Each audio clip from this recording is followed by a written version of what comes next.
Hello, everyone. This is an unlikely voice. I'm the editor for Enneagram for the Culture. Unfortunately, at the tail end of this episode, we lost the audio and video for Jamila. But do not fret, we still have well over an hour's worth of Enneagram for the Culture for you guys, where Kim, Camille, and Jamila have an excellent conversation about being a Type 4. It's full of laughs and poignant thoughts. You'll love it. So sit back, relax, and enjoy this final episode. Thank you so much for a wonderful season. And a lot of times I might feel like I don't get it. Like I didn't grow up listening to this music, or I didn't grow up watching these movies, or I didn't grow up in a household where people talk like this. And so then when I go out into the world and other like social circles of Black people, mainly growing up, I haven't heard this in forever. Then, I hear Oreo or whatever. And it's like, I don't really know that applies to me, if it even is a thing, because I feel like a lot of other things check out. I just don't talk like you.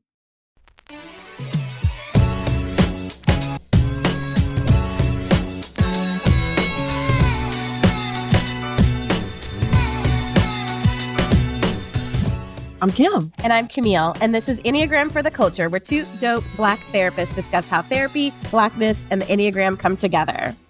Mm-hmm. Oh, hi, friend. Hi, friend. All right, let's jump into a little teaching moment before we start with our interview. Yeah. So in this conversation, we're chatting with Jamila. She is a 4. And so if you want a refresher, deeper context as far as who our 4 friends are, go back to seasons 1 and 2 and check out episode 8.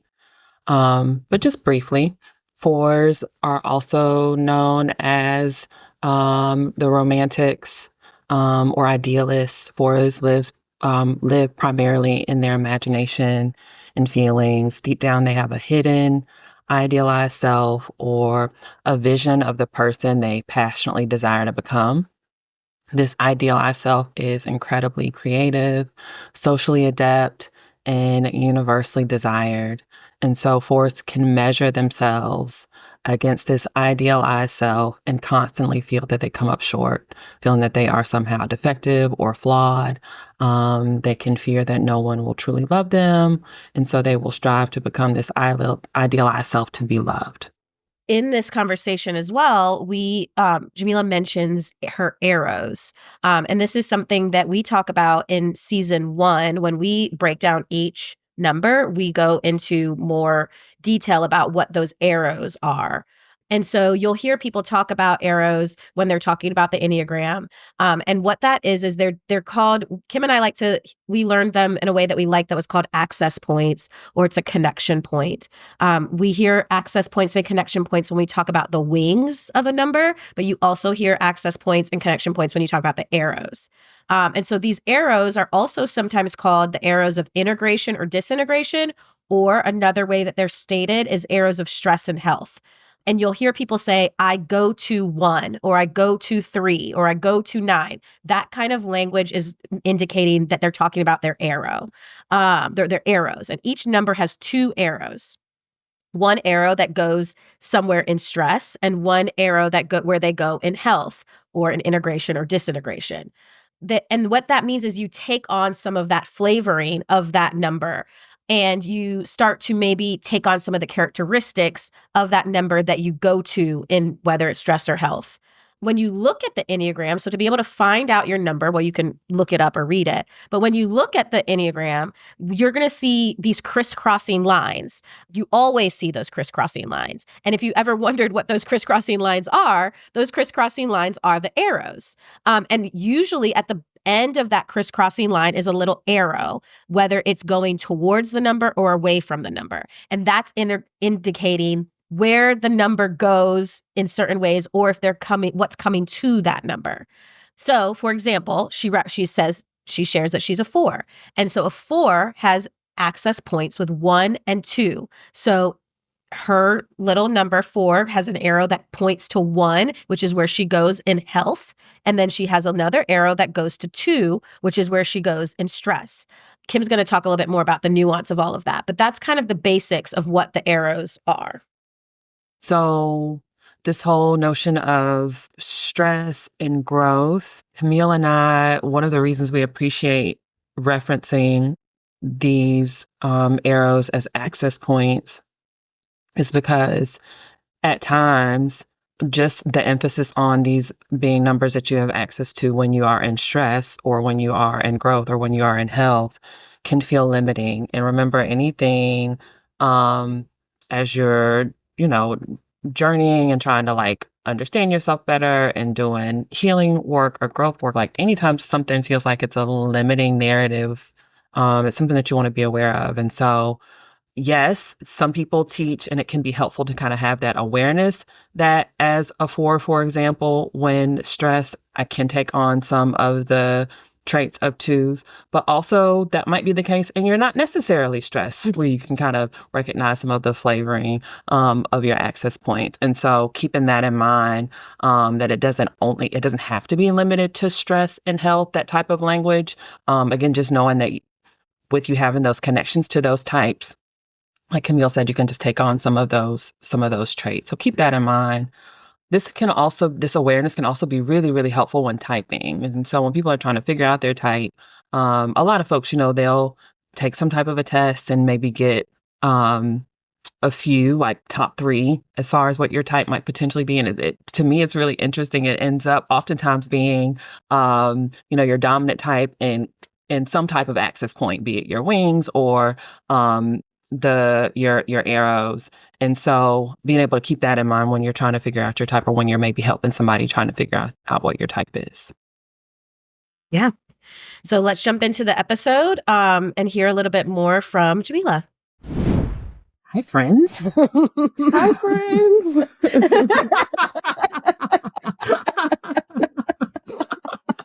Surprise, we have a guest with us. Let's jump in. Let me go ahead and read her bio so we can get chatting with her. Today, we are sitting down with Jamila. She is a singer and songwriter based in Atlanta who is obsessed with personality systems and personal growth. She is also the creator of @Types in Black Ink on Twitter and Instagram.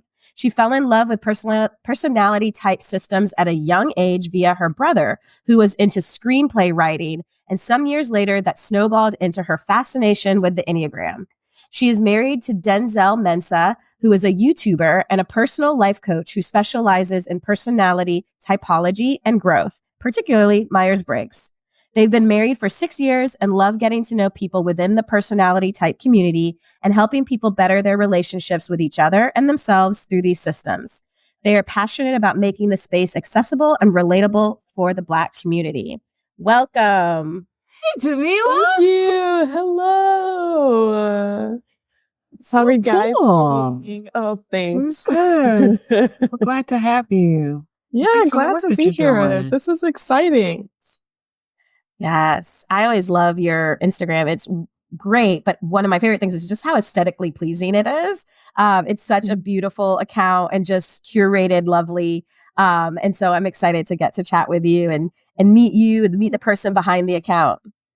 Yeah, I'm excited too. It's kind of like awkward because I haven't posted on there in probably like a year. But I want to get Well, it has back stuck to with it. me.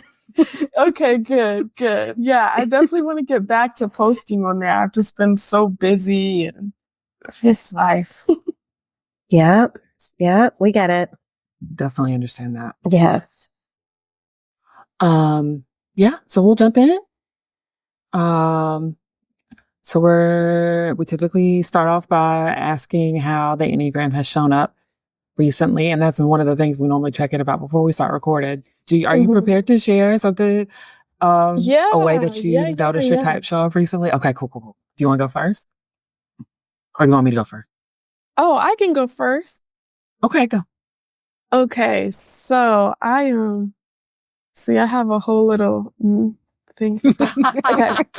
So It's funny because I like so when we were originally supposed to do this, I like wrote it out and everything, but I couldn't find that note. I don't know what happened to it. So then last night I like had a brain like freeze. I'm like, bro, what does it even mean to be an Enneagram 4? And so then I used ChatGPT. I was like, how would an Enneagram 4 characteristics show up in everyday life? And then it gave me some, and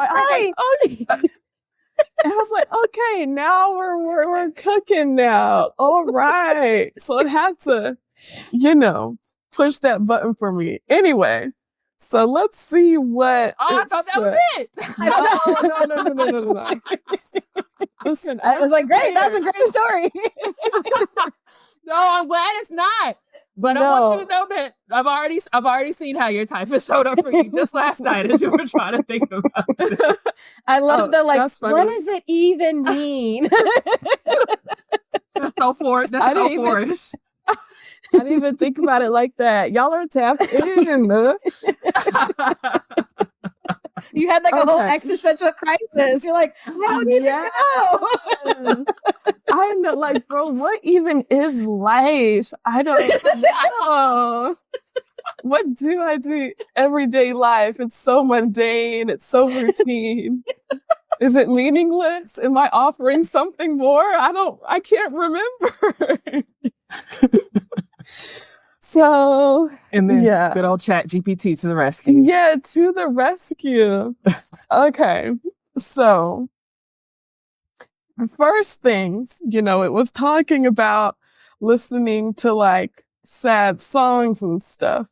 And so I was like, okay, relatable. So last night, it reminded me, last night on my way home, I was listening to this new Miguel song, and especially as a singer, I went to school for music, Then I was like, he is so good. I was literally yelling in my car. I was like, this song is so good. It's sad, but it's good. And it was moving me. And I was like, yeah. And ChatGPT made me realize that it was maybe moving that 4 side of me. So yeah, there's that. That's a little more on the shallow end. Let's get into the deeper end sometime of 4. So. You're going down, folks. You're going down. Yes, get ready. Let's hear it. All right, buckle up, folks. Yes. So, as an artist, okay, it's something that's like super challenging for me is that I want to dedicate my life to making art, to making music. And so it's easy for me to idealize like, oh, I could be the best singer in the world that has ever lived, or I could be the best guitar player or the best songwriter. That could be in my future. But I think I'm going to take a nap and we'll just hope for the best. But it's like, cause for Enneagram 4, the growth is going to 1. So like, as I've gotten older, it's like, okay, being more disciplined, being more regimented, and being like, okay, if you really want to make your dreams an actual reality, you have to, as people say, put in the work. Y'all are therapists. Y'all probably say that all the time. You have to put in the work. And I'm like, bro, you are so right. But yeah, so that's like something that is like constantly on my mind. I loosely say something that I battle with, because the temptation is to sit back, relax, not necessarily enjoy myself because deep down we're miserable, but just kind of like fantasize about, what my life could be. And it's like, oh, I actually have to do something. So, yeah. And then also on top of that, hoping that it's actually like meaningful for the progression of human society and that I'm not just, either wasting away or making music that doesn't actually, I won't say doesn't matter, but doesn't like move people. So there's that. Thank you. Yes, all of that. Yeah. So those are. You know what your wing is, Jamila? I think it's been a 5, but I think as I've gotten older, I see myself dipping more into 3. But yeah, I think naturally I lean more toward 5. Yeah, that makes sense. Mm-hmm. Well, thank you. I feel like we could stop here and we would have done forced justice. But we're not. We're just getting started. Right. Thank you. Right. The song is Always Time. Is that the Miguel song? Yeah. Yeah. I haven't heard it yet, but I love Miguel. Yeah, it dropped yesterday. Looks like yesterday. But I don't want to hype it. It's just my preference. What'd you say? I said, do you play the guitar? Oh, yeah, I do. For my picture, I thought about sending a picture with me and my guitar, but I was like, let's be more professional. That's not unprofessional. Okay. Well, yeah, I do play the guitar and I play a little piano too.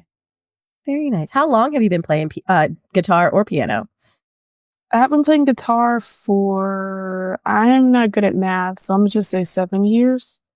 Since 2018, whatever that means. Piano is interesting. I started playing when I was like 8, but because I hated it, I didn't actually absorb the information. So then I got to college and realized, I probably should have absorbed that information. And so I kind of like been dabbling a little bit since college. So yeah. Gotcha. What, acoustic, electric, acoustic.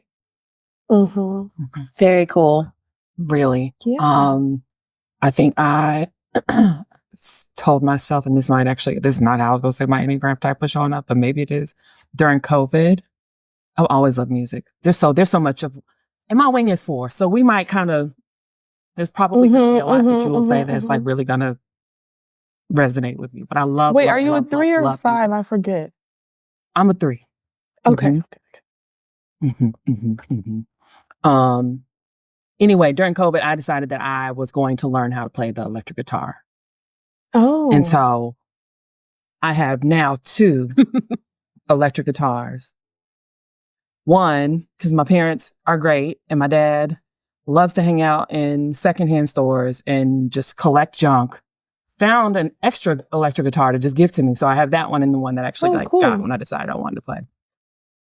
That's and dope. I could probably play like one intro song to Love and Happiness. I think that's the only thing I've taught myself all this time. I have not been committed to it. But if you do lessons, maybe I'll hit you up. I don't know if I'm that good yet. I'm like, tell me what's happening right now. I don't want to steer you wrong. Well, I mean, I could teach you how to play a few chords. Yeah. Okay. Thank you. It's been hard to find somebody. That's really what I wanted to do, was like not try to teach myself and like get into lessons. I felt like that would help me to be more disciplined. Yeah, me too. But that's been tough. Yeah, I still want to take lessons. I feel like that would definitely expedite my process. I think it will help me to be more disciplined and everything. But I just, finesse my way to where I am. Mainly YouTube and Google. Mm-hmm. Mm-hmm. I love the finesse. I love the way that you're just like, this is my process. I just finesse my way through. Yeah, make something out of absolutely nothing.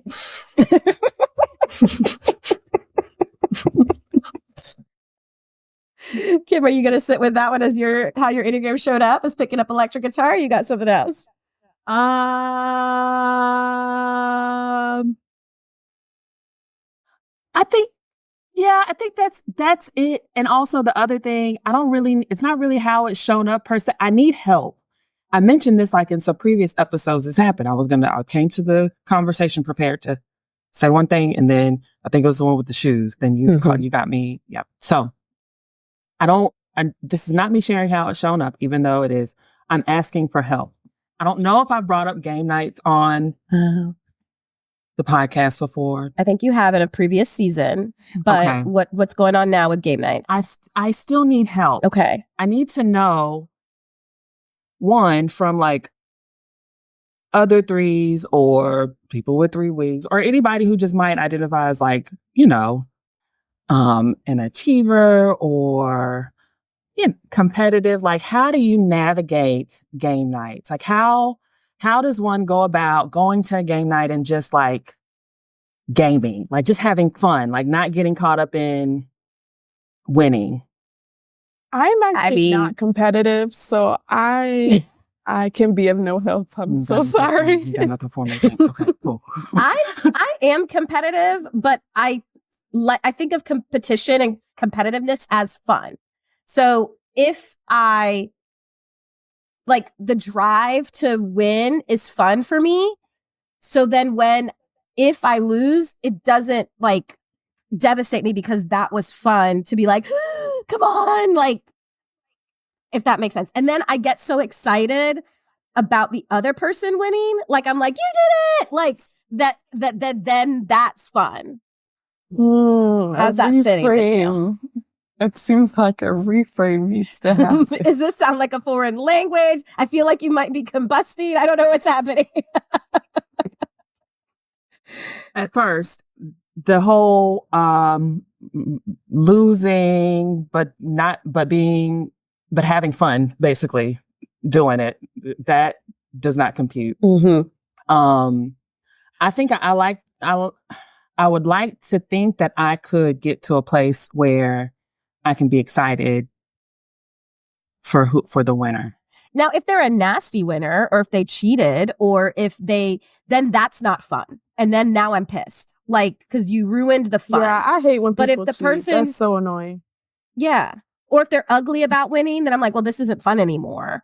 Or if they beat me in a way that was like, I don't want to say disrespectful, but like, when you play Monopoly and like you might be the person that is just unlucky and you just keep landing in jail and the other people are just racking up houses and hotels and it just becomes impossible. That's not fun anymore. Like, because I'm no longer having fun to pay you, all this money when I don't have it, which by the way, Monopoly is a real life game. And it is so like, if you get stuck in that place where you're the one going to jail, it's like, wait a minute, this game is racist. Like, this is talking about the prison system. Yeah. So that's not fun. But the other games, if it's like beat fair and square and it was a fun, like high five, then that's cool for me. But I am competitive. I do want to win. And I don't like when I don't play well. If I with pickleball, like if I make mistakes, I don't like that. If my partner makes mistakes, I don't like that. Like, I want to do my best and win. And that's fun. I have a question. Yes.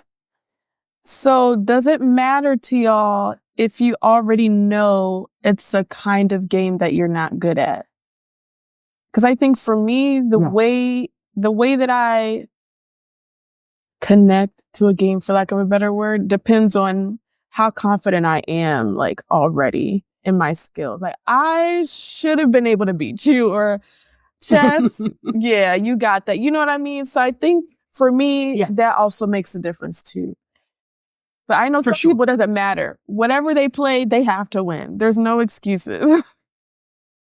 I would agree with that. And I also don't like games.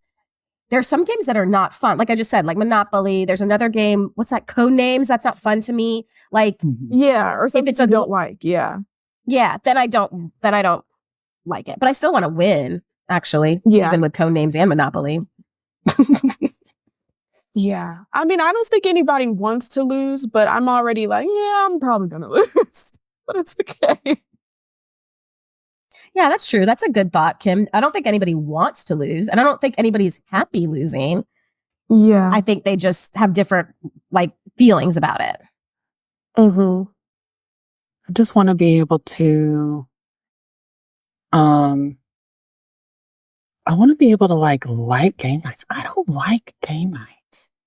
You know, people like game night. I'm like, Could you get so like emotionally invested? Just want to win, and I don't want to lose friendship because people aren't on the same page as me about winning. And I don't. You mentioned like how you feel about the games you're playing. Like if it's something that I know I'm not good at, I'm probably not gonna play. Like I'm serious. Like, I'm not playing. Like I ain't playing spades. It's not gonna happen. Can't convince me. I'll go home. I'm not gonna play. I don't want to play. I don't know how to play. It's too stressful. Y'all get nasty and mean and all that stuff. I'm not playing spades. So, or bowling. I've gotten better with bowling. Bowling's also. I don't like bowling. Gross. I don't like bowling. I think I'm gonna work with. Then this is, definitely a life lesson for me, like just getting more comfortable with losing, that and maybe in some ways to figure out how to make losing fun. Right? Like it's just, if the objective is to have fun, it doesn't really matter if you want to lose, like you just want to have fun. And then maybe trying to figure out how to so if it's, if I'm surrounded by people I like, which if I'm at a game night, hopefully I am, then like being able to be excited about other people winning. I like that a lot. I really want to work on that. And it's kind of like creativity. Like sometimes maybe Jamila, you can definitely speak to this, but like sometimes the creativity is not the outcome. It's the process. And so the game night is the fun of the whole process. We're all laughing. We're all being silly. Maybe there's a little trash talk that's like, not harmful. So all of that is the fun part. Yeah, I love that. I know what's getting me hung up. I think it's people's attitude. Like I'm good if we can all be like lighthearted and have fun, but if somebody is like talking trash, like that's gonna, there's a switch that's gonna go off for me, and I'm not gonna be able to like be as like, even if they're just joking and having fun, like I just don't. What if they're celebrating? Like, what if they get the point in charades and they're like, yeah, high fives? Like, is celebrating okay, or is that not okay? High fives is fine. Okay. Oh, trash is not. That's not fine. Yeah. Well, I mean, I think that's fair, Kim. Like, I don't want to play with someone that's like getting up in my face either. So, I mean, I wouldn't like that either. You know what? And so maybe this is, I'm going to take this to therapy. Maybe this might have something to do with, because growing up, like all of my people, cousins, family, like everybody, they're all like, yeah, playing with the wrong people. That's what it sounds like. Yeah, we just want some high fives. We just want some giggles. We want a good job. Yeah. And I like when someone gets a good point. I'm like, you know what? Good point. Like, that's right. Like, that's fun. Thanks, Sean.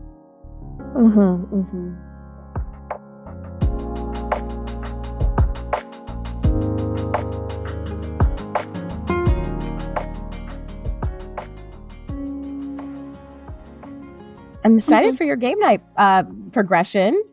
Oh, I was gonna say I don't have a game night coming up. Another one anytime soon. Yes, when I do, I'll ask you to help me to remember this. Maybe listen to this episode. It's the journey, not the outcome. Yeah.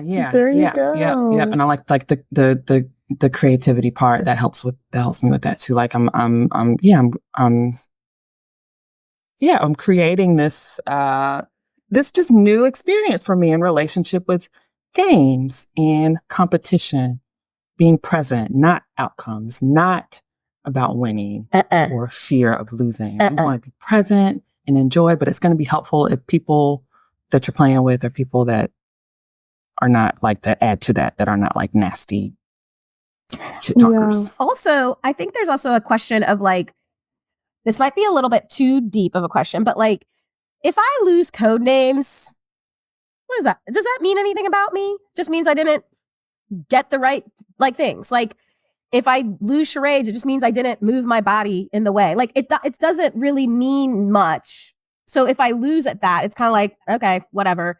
You won the card game. Mm-hmm. Not till it's 3. It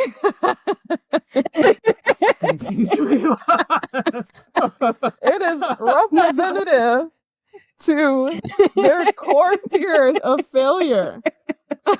Yeah. Thank you. Yeah. Foreign language again. Like, what do you mean? It means that I sucked. No, it just means you didn't put the connections together.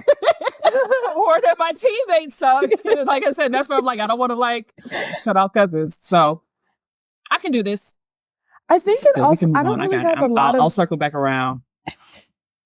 I don't really have a lot of great examples, but I think it also depends on the game, especially if you're trying to start being more amicable, is that the word, during game nights? Like, don't start with spades, even if you do have a good group. That's just not a good game to start with.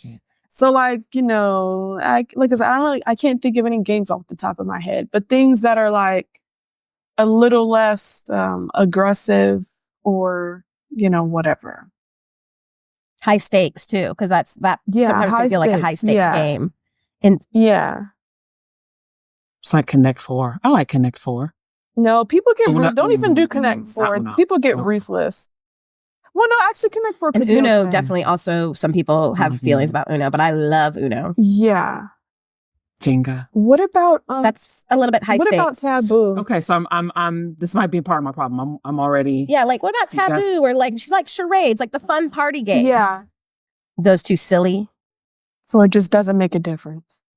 So I think with those I get frustrated with I did like this. How did you not know I was an elephant? Exactly. Or if the person who's on my team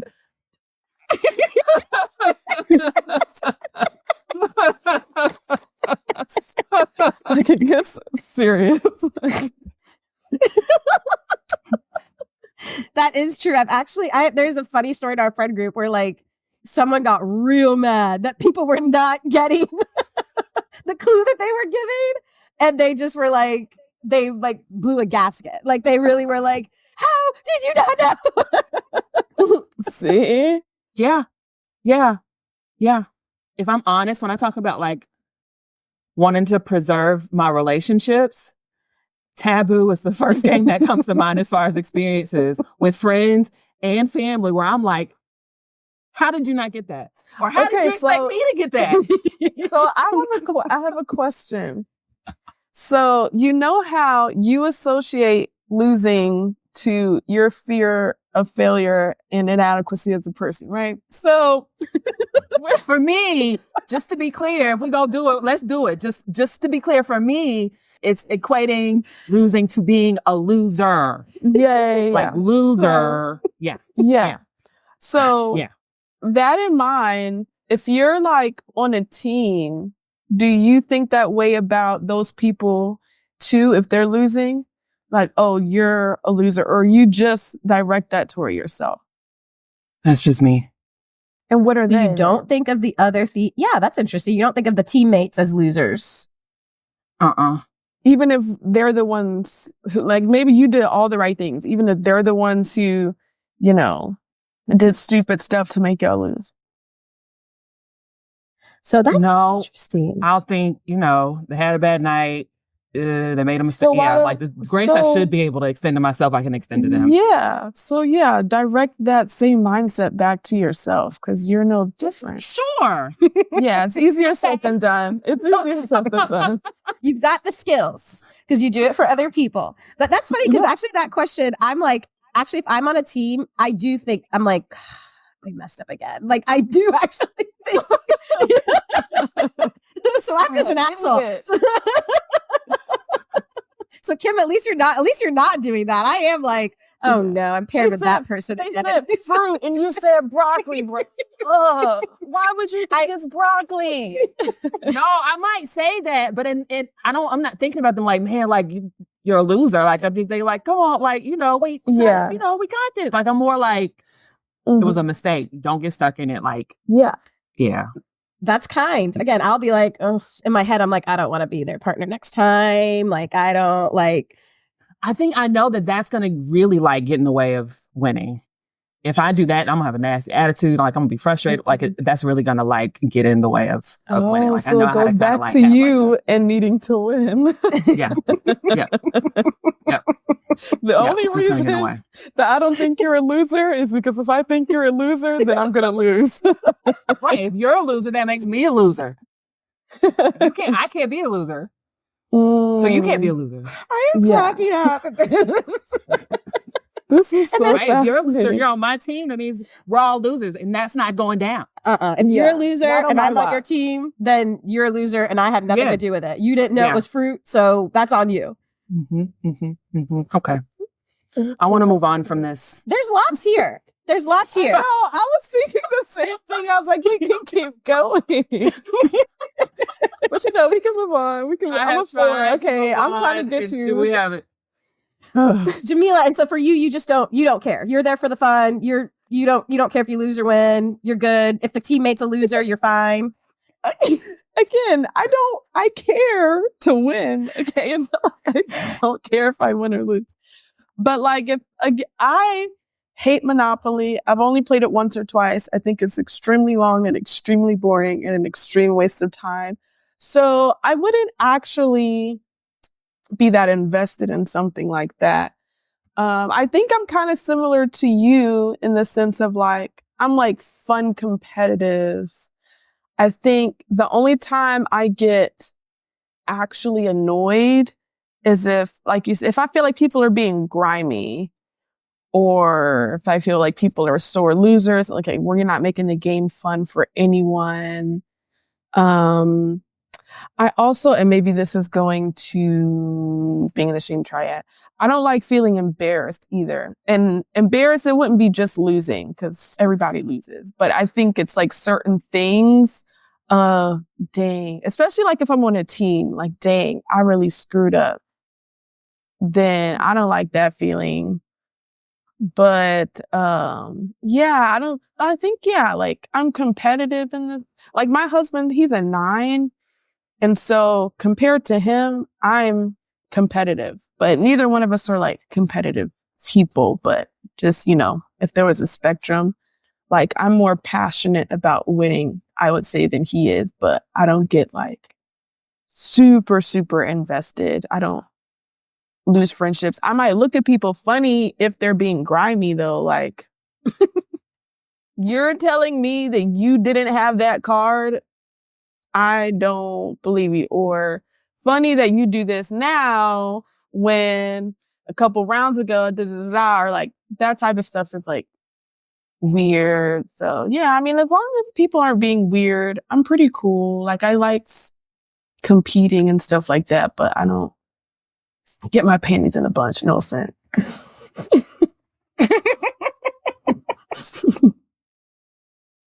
She's got to work on it. She's asking questions, being curious. I am. Yeah. And I want to now work on why I talk, shit in my head about my partner. What's your Enneagram type again? I'm a 7. Oh. Yeah. So I really do love game night. I love game night. I think it's fun. Yeah, the only time I don't like it is if people are being grimy. I think that's your movement to 1. Yeah, that's probably what that is. Yeah, if someone is critical. And it's like, because that's probably what it is. Fun is being ruined because people are being idiots. Yes, that is exactly it. Bringing you down. Yeah. I didn't know Jamila was going to show up and put us in our place here. Yeah. Thank you. But yeah, that probably is exactly what it is. And I do like to do well, like from that one place. Like, and I think it's a little bit 7-ish. Like, so if I'm messing up or someone else is messing up, I'm like, I'm in the frustrated type. I'm like, come on, like, I will talk a little bit negative to myself, like with pickleball, be like, Camille, like I will want to do well, but I'm also still kind of having fun, and it's not going to sit with me much afterwards if I lose. Yeah. No, it doesn't sit with me. Does it sit with you, Kim? I'm thinking I need to pay more attention to like what my dialogue is like internally when things aren't going. Because what I'm recalling is it's mostly like I played sports. Like I kind of know how to motivate yourself, be in the driver's seat a little bit when it comes to my mentality. But it is all about so that I can win. I mean, and with sports, even when you lose, like it can, if you have the right mentality, the right coaching, like can help you with winning, help you be a good winner. So I know how to like kind of be in control of my brain. That's good. When things aren't going well, but it's because my goal is the outcome needs to be to win. And I know if I get too in my head, then that's not going to help me to win. Yes. Yeah. And I personally, I don't think it's bad to be competitive. I'm sorry. No, I was just saying, I don't think it's bad to be competitive either. Well, I know you don't. I don't know. Did anyone say that? Mm-mm. Okay. No, I'm just saying I was just saying in case you're thinking like, oh, like I have to stop being as competitive or whatever. Like, I don't really.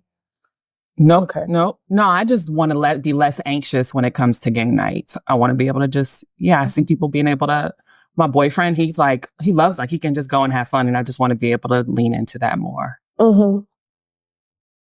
All right. Yeah. So much richness there. So much about game night. We can go around the whole Enneagram circle. Me and Kim always say that like you can take one event and go around the entire Enneagram and like look at every perspective. I mean, when we think about competitiveness, it sounds like all of us have a little bit of competitiveness. Mm-hmm. It's just what's the motivation? What's the inner dialogue? What's the like after effect of that competitiveness? So like, yeah, that's cool. So thanks for bringing that up, Kim. Love it. Jamila, we'll jump in. How did you learn about the Enneagram? I know you said it, we said in your bio that at a young age. But yeah, tell us a little bit about your origin story. So I don't even remember, probably like middle school or high school. My brother, who's a lot older than me, he was writing screenplays. And so that he could have more defined characters, he was looking into MBTI. And so then he would, show me like, oh, this is what you are. I'm like, oh, okay, sounds right. That's cool. And so I always kind of I never really dug super deep into it, but I read my description. I'm like, oh yeah, that's cool, whatever. So then fast forward to college, I told my brother about this guy that was, feeling me or whatever. And I was describing him and he's like, oh, he sounds like an ENFJ. I was like, okay. So then I looked into ENFJ and I showed Denzel and he's like, whoa, this is just like me. And I was like, I told you. And so then he is more of the type of person to really like deep dive into stuff. And then he just will tell me the bullet points. So he started deep diving into that. He, started building up a clientele, whatever. And around college, he started being known as like the personality type guy or whatever. So then people would ask him. We went to a Christian college. So I think the Enneagram is like super popular, or at least at that time was super popular in the Christian communities. So people are like, oh, have you seen the Enneagram? And we're like, no. And then we're just like, okay, whatever. MBTI was probably cooler or whatever. But then people just kept asking us and we're like, okay, we got to see what's up with the Enneagram. And so, yeah, that's what happened. That was probably around like 2017 that we started getting into the Enneagram, maybe 2018. Yeah, that's pretty much that. How'd you feel? I think we're probably going to ask the exact same question. Go ahead. You want me to? How'd you feel about landing on your type? It resonated. I don't know. It's always like interesting to me when people are like between so many types and stuff like that. Cause like for MBTI, when my brother was like, you're this type, I was like, check, check, check. Okay, cool. And then I looked through the nine short descriptions of each Enneagram type. I'm like, not 1, not 2, not 3. Oh, 4 seems right. Let me see. 5, 6, 7. Nope. Yeah, I'm a 4. Like it was like, I don't know. Maybe I'm just very self-aware. I don't know. But yeah, everything resonated. It was kind of a little, honestly, it was very validating for me. Cause I was like, okay, like, you know, I'm like always comparing myself to other people and I feel envious. And it's like, that's not really something that people talk about and, you know, admit openly. And so I was glad that it's like, okay, like this is like an actual thing. Like, it's like, I can help it, but I can't help it, you know? So. That's like, you're right. Like, kudos to your self-awareness. So it wasn't something that was like, ugh, for you. It was like, yep, I do these things. Yeah. It feels good to like, it's not something I'm proud of. Yeah. Yeah. It's not something I'm proud of, but I was like, I mean, if the shoe fits, it fits. And hopefully my shoe looks better than yours. My shoe is unique and special, so I'm good. This is glitter on it. Sparkly shoe. Yeah. You got the old dusty gold shoe. Like, listen, I can't help who I am.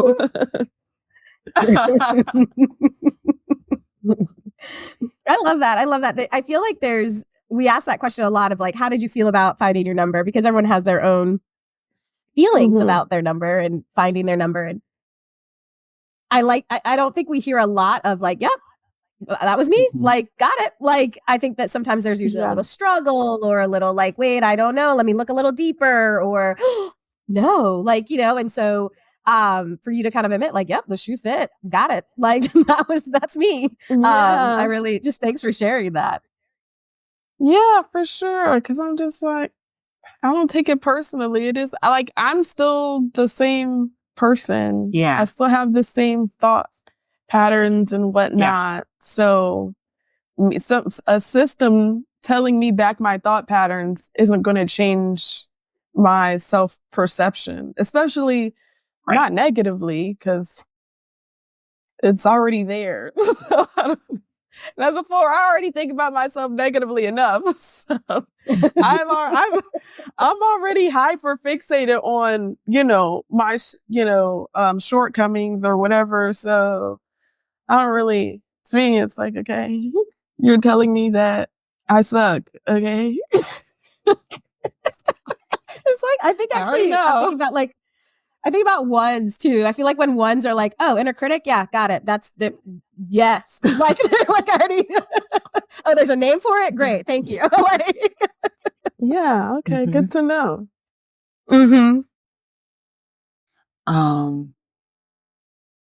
What about how you notice how your Enneagram type intersects with your Blackness? Let me look at my notes. Did ChatGPT help you with this one? No. Wait. Yes and no. Okay. No, she got you flowing. I don't remember now. No. I think I answered this myself, but I think that I checked ChatGPT to see if there was anything else that I could have been missing. Anyway, so, I see intersect with my Blackness because, which, you know, it's funny because I feel like this is probably a very common experience, unfortunately. Okay. That I don't feel like all the time I fit in with other Black people. And it's kind of interesting because it seems like there's like this zeitgeist of Blackness that it's like you either get it or you don't. And a lot of times I might feel like I don't get it. Like, I didn't grow up listening to this music, or I didn't grow up watching these movies, or I didn't grow up in a household where people talk like this. And so then when I go out into the world and other like social circles of Black people, mainly growing up, I haven't heard this in forever. Then, I'll hear Oreo or whatever. And it's like, I don't really know that applies to me, if it even is a thing, because I feel like a lot of other things check out. I just don't talk like you. So that was pretty much the main thing that I was thinking of in terms of that, just kind of feeling misplaced sometimes, and even questioning like, what is Blackness? So yeah. Yep. I think 100% that's a common experience. I think it's in our conversation with Erica that this came up earlier in the season. And yeah, in that conversation, we were just like, we as a community need to do better about shaming or judging people's Blackness. I think to try to even like that question you asked, which I think, is going back to the thought process for four, is like, what is Blackness? Like that's a question that's going to come up, and a valid one. Like how does one, and who are you to like determine what Blackness is? I mean, it's such we are a diaspora. Like it's such anything and everything. Like, so, and I think Chat GPT, like she helps you out. Like I can for sure see still how even this type of like kind of, line of questioning does align with the type structure of the four. And like you said, maybe feeling, like you don't belong or out of place or not connected, or like you stand out, or, not enough, not good enough. And so again, grateful that your, self-awareness like allows you to do what, we really encourage us to use this tool to help us with, and that's to like create distance for us to not over-identify, with any type structure, to still know like you're you, regardless of what your type is. Yeah. That your type is can just be kind of, how we cover up. Yeah. Yeah. I like that, that share. And yeah, Erica talked about it earlier. And, I think I said it there, but if not, it's coming back up again for me, is that, the fact that there's actually so many of us that actually have that similar story, that is, because I have that similar story. I've been called Oreo, when I was younger. And, it's like but then when we all get together and we all are in a room and we all, maybe there's 5 people in a room of 20 people that have that same story. It's like, okay, well then it's not that, I'm not that different then. Like that's part of the diaspora, is there are Black people that look different, right? Or move different. And then that they're still Black too. So it's like, oh, I'm not the only one that was called that, or I'm not the only one that had this experience. So therefore I'm part of the community as well. And so it's kind of in some ways a little bit, or meeting other Black folks that had that same story was really relieving for me.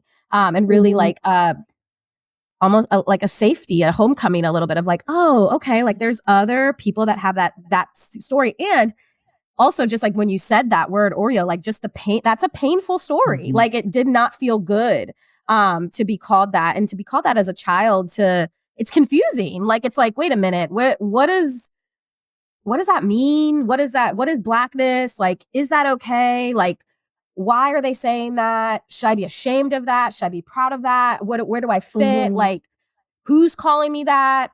Does it give me favor? Does it not give me favor? Like, there's so much layers to that is a slur, that insult, that again, a lot of us have had that word said to us. And it's a real experience for a lot of Black people to be called that. And then there's some people that have never been called that. And that's okay. Yeah. And then for me, especially as a 4, it's like, well, it must be nice to never have to wonder if you fit it. Like you're the representation of Blackness. Like, that must be great. Yeah, I can hear that. Yeah. I can hear that. And I never thought about that it must be nice, but I can sit with that's landing in a way for me that I'm going to have to think about. Mm-hmm. Yeah.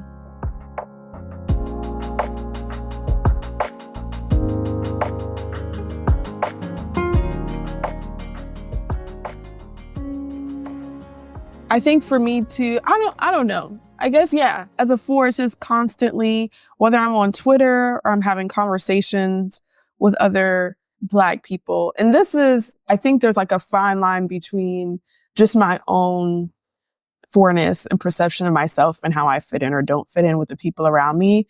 And then separate of, okay, no, people have actually said things to me or made me feel other than or different or whatever. So like, whether I'm on Twitter or I'm in circles with other Black people, it's just like, I'm constantly, can I say this? I think so.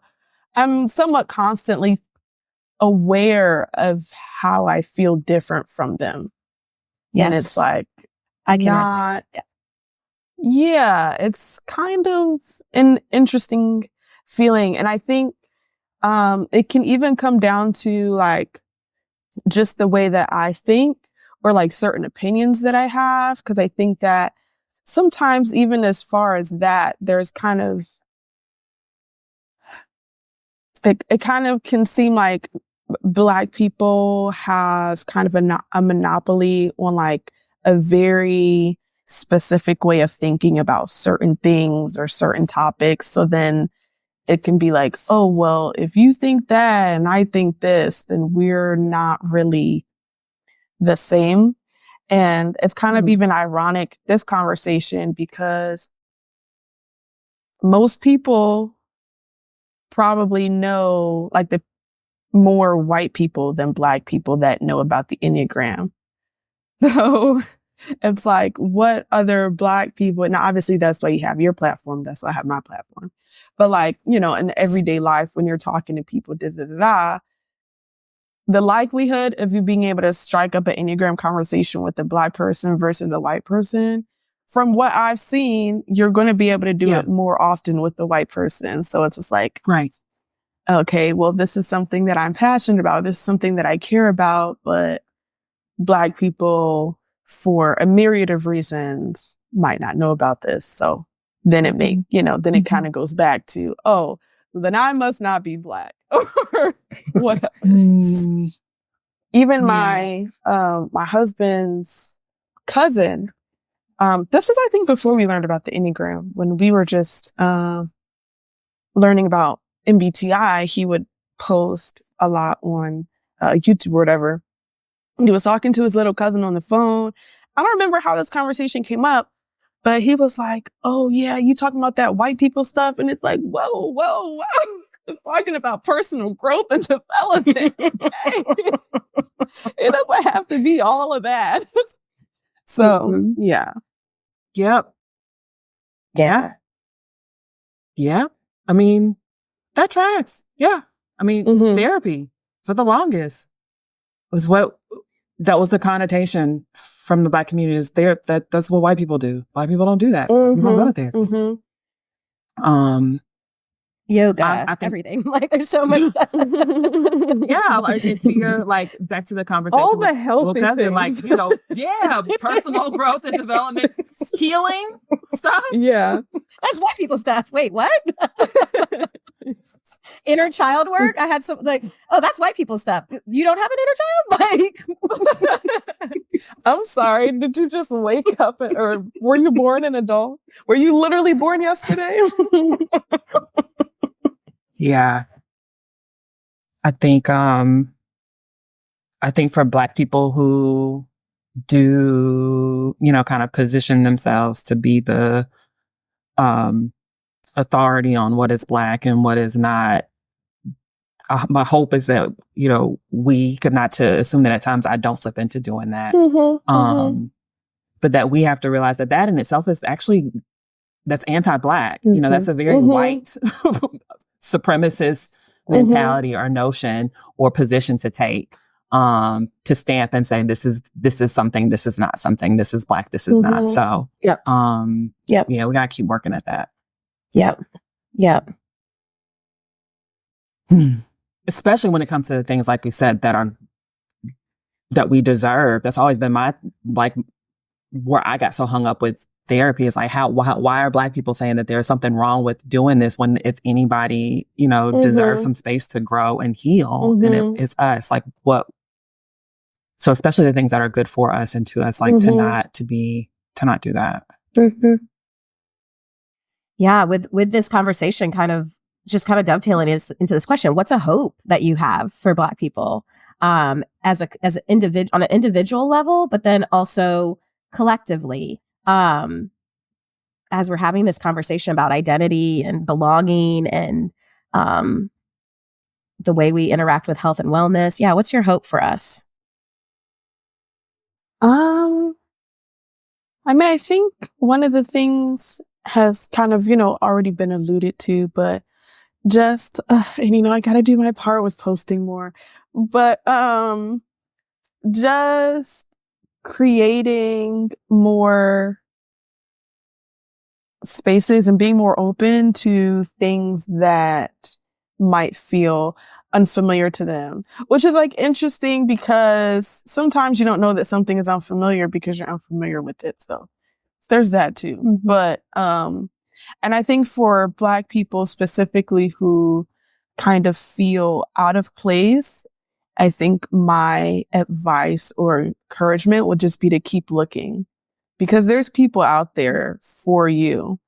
And if by any chance there's not, then you can build that table and then eventually there will be people to come sit at it. But I don't think that there's really any corner that is unoccupied by Black people. We just kind of have to be, unfortunately, to some extent, diligent in seeking out those people in those corners, but they're there. And I think that social media does help too, because everybody blasts what they like, what they're into. And, you can it's easier to find your people on there, but at the same time, ironically, actually going out into the wild and finding people who look like you,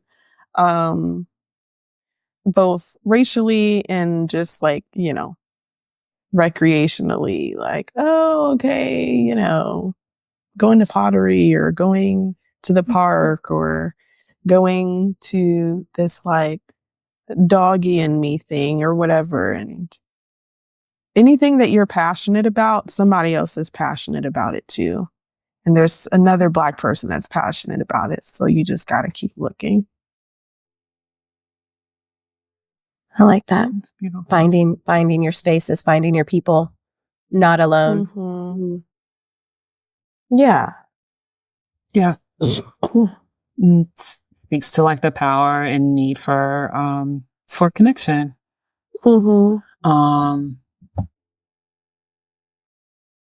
Which is, that's my jam. Come on, Six Growth. We love to see it. To the sixth, yeah, right.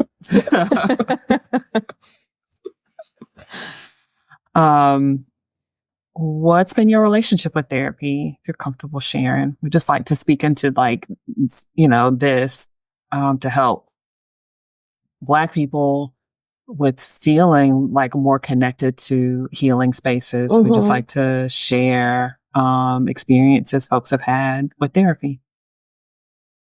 Yeah. So I've had an interesting experience with therapy. I have not been to traditional therapy. I want to, but things just kind of always conflict. I've literally set up appointments and things didn't work out. But I think therapy is great. I think that it's, I personally look forward to therapy, so that way I can sort through like certain thought patterns I have. Cause I think sometimes like your brain can just be on a loop and you need like an outside source to be like, wait, there's a problem there. Let me just poke that hole. And then you're, oh, okay. That's what I was saying.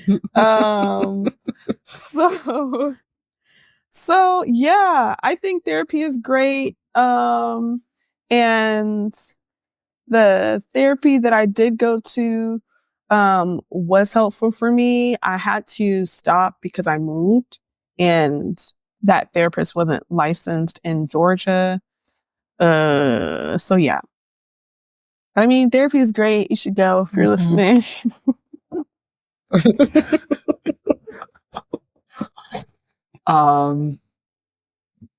Yeah, thank you for sharing that.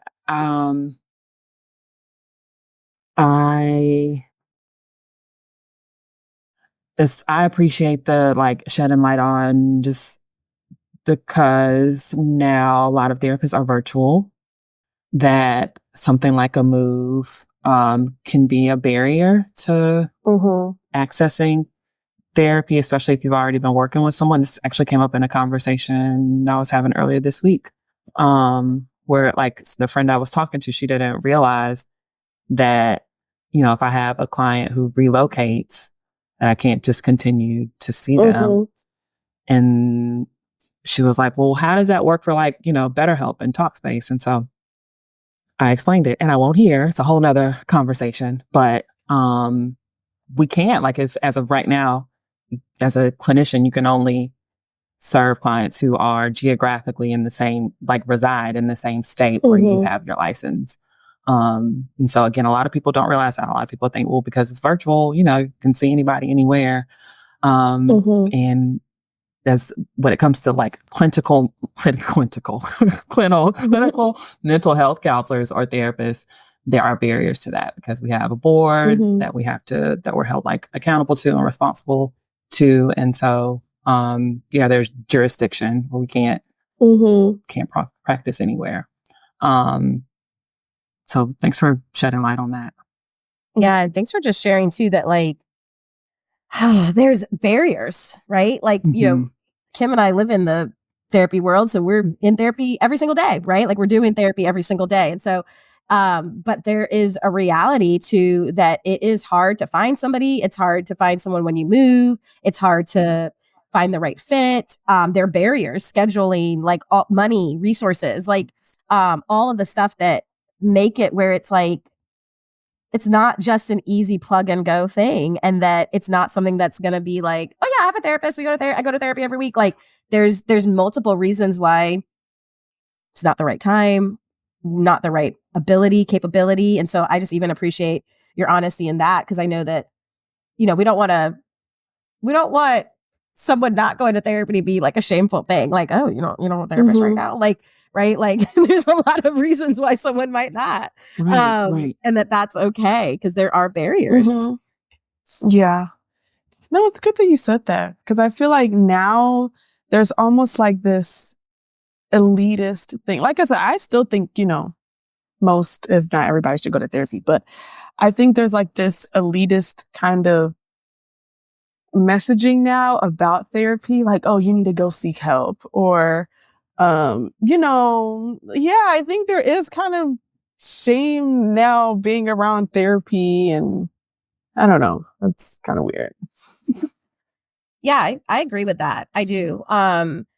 I obviously am a big proponent of therapy. So I think that a lot of people should be in therapy, and that's a great thing. But I do think that there is this assumption or this gold star that's given. I think, you know, you hear these jokes in like dating, like, oh, and they go to therapy. And it's like, okay, like they could have a shitty therapist. Like, they can go to therapy once every 3 months and not be doing anything. Like, but it's like this check mark sometimes now, of, oh, I go to therapy. Or do you go to therapy? And it can be a little bit of this elitist or this to-do thing that might not, it's like, what are you doing in that space? And so I definitely agree with that narrative that it can feel like that.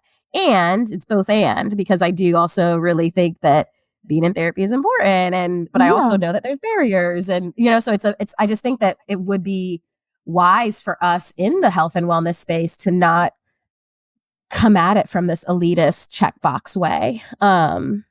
So I agree. Yeah. Or even like you've already like started to say, Jamila, not necessarily like finding the right type of therapy that's a good fit for you, or even if it's not necessarily like traditional talk therapy, like whatever feels like it's the right fit to help promote not you specifically, our growth and healing. I think I hate that it has slipped into this kind of, like you guys have said, elitist thing. I think a part of that has probably come from such an effort to like make it more normal for us to do, like a more normalized thing. But yeah, I think, as with anything, we got to be careful to not like go back to doing some of the same kind of, stuff we were talking about earlier, as far as putting ourselves or anyone else in a position to determine how blank anyone is, Black, healed, whatever. Like, that's not our place. But I think that, like I said earlier, like, we deserve spaces like this for us. And like you said, Jamila, we deserve spaces where if you are a person of color and you're passionate about healing, to connect with another person of color who is also passionate about healing, and to feel safe in that space. That's right. Yeah, 100%. With some of the kind of, like you said, non-traditional forms of healing and therapy, and ways that you have got to interact with personal growth, like what's a gem that has stuck with you that you have learned along the way that you'd want to share? Yeah, I've actually kind of sort of touched on it. I don't remember when, but I think it did. My therapist told me, because when I was telling her, this is what I'm struggling with, and these are the thoughts that I'm having, and yada, yada, yada. And I was feeling shame around it. And she was like, it's completely normal. And I don't know why I do know why. That was so like such an eye opener for me. And to be honest, it was, especially now in retrospect, it's kind of sad. But at the time I was like, wow, like, so it's not just me. And so that's kind of like, that was probably honestly my biggest takeaway. Is just that like, there's really nothing new under the sun. Like, I feel like 9 times out of 10, you don't have to feel like, oh, like I'm too weird, or I'm too damaged, or nobody gets me, I'm too misunderstood, or like, and granted, I do know, not necessarily from personal experience, but I do know that in that journey of finding a good therapist, it can kind of reinforce those thoughts. They don't get it either. Yeah. So I do understand that, but I think, again, kind of like what I was saying about finding your corner or corners, like there is help for everybody, whether that looks like, traditional therapy or whatever. It's just, sometimes it's a little tricky. But anyway, my point being, is that there's nothing new under the sun. And like, you don't have to feel so ashamed of whatever you're like thinking or feeling, or the type of person that you are. Obviously, as long as it's not hurting yourself or anybody else. Because it's just like a part of being human. And it's just because at the end of the day, all we have is ourselves. And there's the quote that says like, the voice that you hear the most is your own voice. Because of that, then it's easy to tell yourself like, oh, there's no way that people are people's brains are saying what my brain is saying, because you hear your brain 24/7, but it's like, no, you would be surprised. How many people, I mean, that's kind of what the Enneagram is. Like, you would be surprised how many people are thinking like what you're thinking, or struggling with what you're struggling with. So yeah, just keep finding your corners. I love that. I love that saying, keep finding your corners. I think that's beautiful. And then even your language around, there's nothing really new under the sun. Like, and that kind of helps kind of put into perspective of like, yeah, you're not the only one. My dad actually says something similar. He's like, you're not the first, you won't be the last. Sometimes it can feel a little dismissive, but it sometimes also, you know, but it also, I think the sentiment of it, so the sentiment of it though feels like similar of like, hey, there's other, you're not the first person to experience this or feel this or think this, and you're not going to be the last. Yeah. And that there's community in that. He usually says it when I'm scared about something. And so it's like, you're not the first person to do this scary thing, and you're not going to be the last person to do the scary thing. So I think that yes, I just really love that. And it's one of, if not my favorite thing about being a therapist. I don't know if it's my favorite. I'm bad at favorites, but it's up there. It's in the top 3. Is just the very simple purpose. Like, it's kind of like the heart of the whole thing is just to be able to say like, hey, you're not crazy. You're not alone. Like, I get what you're saying. Other people know what you're saying. Like, you are not broken, damaged, disgusting, horrible.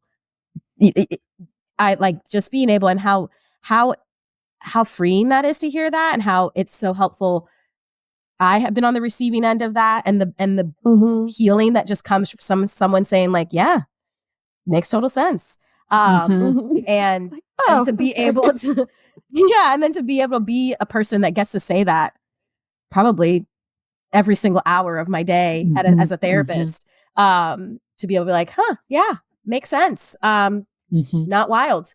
I love when clients will be like, okay, I'm going to say something, and like, and I'm like, try me, like, try me. And they'll say, and I'll be like, yeah. Makes sense. Or okay, yeah, I've kind of, that doesn't surprise me, shock me. Because there's like you said, there's nothing new under the sun. I really like that. Thank you.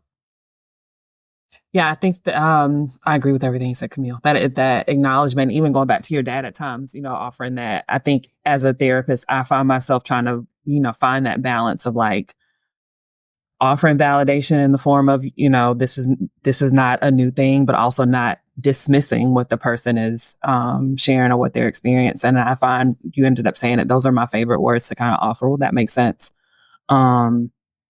So yeah, thanks for sharing, Jamila. Okay. Well, that's our last interview for season 4. It's our last episode for season 4. It's amazing that we made it through 4 seasons and have had the honor to just share space with one another and so many really cool people, and hear about the amazing work people are doing in our community and how they're using a tool like the Enneagram and spaces like therapy to feel supported and seen and grow. So Agreed. Yeah, I feel like this season 4, and then this season of my life, these interviews have been so like rich and so touching. They've really been a balm in my life, actually. I just feel like every episode has been filled with nuggets and hope and wisdom and brilliance that have just like been so wonderful to listen to. And I think this season being like during an election season, and the way that these episodes kind of lined up in such beautiful ways, with Rodney and Siona and Montina that were right in the thick of those weeks. And I just thought that was really special, and kicking off with Kiara and just all these wonderful conversations that I think each one touched me in really special ways. Yeah. So saying it was really incredible listening back and, you know, preparing each week for us to drop the episodes. Yeah, like what was going on in the world at that time. Because, you know, a lot of these have been pre-recorded for the most part. So huge thank you to our guests for taking the time to just share your likeness with us and share your stories with us and share your work with us and your hearts. And yeah, for our listeners who've been listening for 4 seasons now, and those of you who are just joining us this season, we're just really grateful. We get a lot of feedback that people appreciate the space and the conversation, that it's really needed, and just know that we don't take it for granted. So yeah, as we wrap up season 4, you want to go first? Like, we're just going to share a hope that is still really resonating with us as we go into the off season and whatever is the next season in our lives individually. Do you want to go? You want me to go? I can go. Yeah, I think something that came up in a couple of conversations was just for a hope that Black people can kind of really live into their fullness of who they are without it being pigeonholed into a certain box. Being able to take up space in their own being, in whatever that looked like, whatever flavoring they take on. And I loved that hope for us to just be able to shine in our own unique, special ways without these connotations or limitations or prejudices or assumptions that we might have about what it means to be Black and to live in this world. Just each conversation, I think, really highlighted just the uniqueness of each individual person and each individual type. Yeah. I would say my hope would be that we just continue to, as Black people, feel like we deserve, are worthy of, spaces where we can be our authentic selves, and that can include, like, the vulnerable stuff, the hurt, the pain, so that we can heal. So essentially, that would be my hope, that we as Black people continue to feel like we have access to, are deserving of healing spaces, healing work, tools that help us with healing and getting to know ourselves, so that people, we don't fall for like being gaslit when other people try to tell us who we are or who we aren't. So so we'll keep doing the good work, and we encourage you all to do the same. And I think that's a wrap for this season. That is a wrap. Take good care. Bye.